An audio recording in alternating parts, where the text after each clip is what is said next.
Donald Trump addressing Congress for the fifth time in a setting like this. Just looking to see if he's actually going to start speaking again. Started off on very contentious terms. Congressman Al Green interrupting at the outset when the president claimed a historic mandate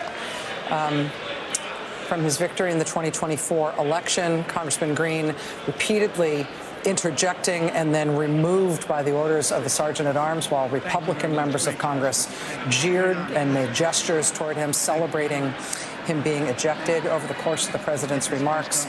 See how many empty seats you can see behind him just there.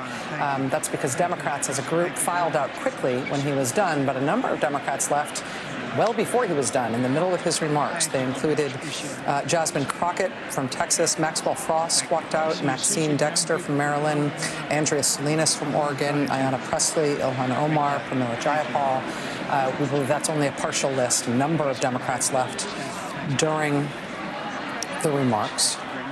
The president, in his, what we believe was ad-libbing, we did not have prepared remarks from the president, which is unusual. White Houses usually distribute prepared remarks, so we don't know what was digression from those remarks and what was ad-lib. But the president did repeatedly seem to be ad-libbing when he was remarking on the expected impact of the economic decisions he's already made 6 weeks in, saying that the American people would have to bear with him, that there would be a little disturbance, that there would be an adjustment period. And again, he said a little disturbance, essentially suggesting that the roiling that we saw in the markets is something that he knows he caused, but he hopes people will not mind. For the record, the worst inflation in this country was in 1980. For the record, the economy that he was left by President Biden was not a catastrophe. It was literally the best economy in the world and was described by The Economist magazine as the envy of the world. That was the economy that was left to Donald Trump by Joe Biden.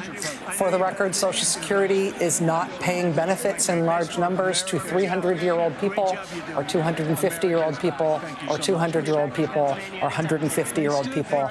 In fact, the idea of Social Security as a bastion of massive fraud and overpayment is completely false. For the record, U.S. auto company CEOs are not psyched and delighted and so excited about President Trump's economic policies, including his tariffs. Take, for example, the CEO of Ford, Jim Farley, who said that Trump's tariff policies would, quote, blow a hole in the U.S. auto industry that, quote, we've never seen. The president flat out lied about U.S. versus European spending to support what used to be our allies in Ukraine. The U.S. has committed about $125 billion to Ukraine's defense. Europe has committed about $259 billion. The president radically misstating the character and quantity of our relative support for what used to be our ally, now appears to be only Europe's ally and no longer ours. For the record, Joe Biden did not close over 100 power plants. There were more utility-sized power plants up and running in the United States when Joe Biden left office than when he achieved office. For the record, there is no EV mandate. For the record, oil and gas production in the United States hit all-time records under President Joe Biden. For the record, even DOGE has never claimed that they have saved hundreds of billions of dollars in savings. The largest items they have claimed to achieve as savings in the U.S. budget have been debunked and they've been taken down, but even they don't falsely claim hundreds of billions of dollars worth of saving. For the record, and this is disgusting, the president made a spectacle out of praising a young man who thus far survived pediatric cancer, as if the president had something to do with that. This was in the midst of him praising DOGE. The DOGE cuts, among other things, have cut off funding for ongoing research into pediatric cancer.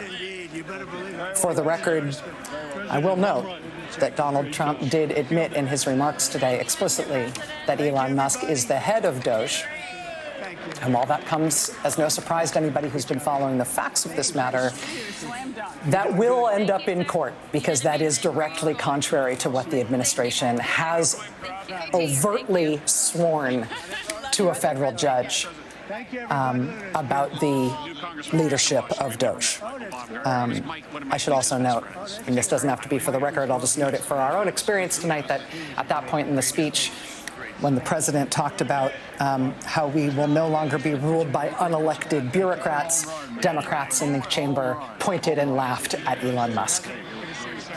Unelected bureaucrat.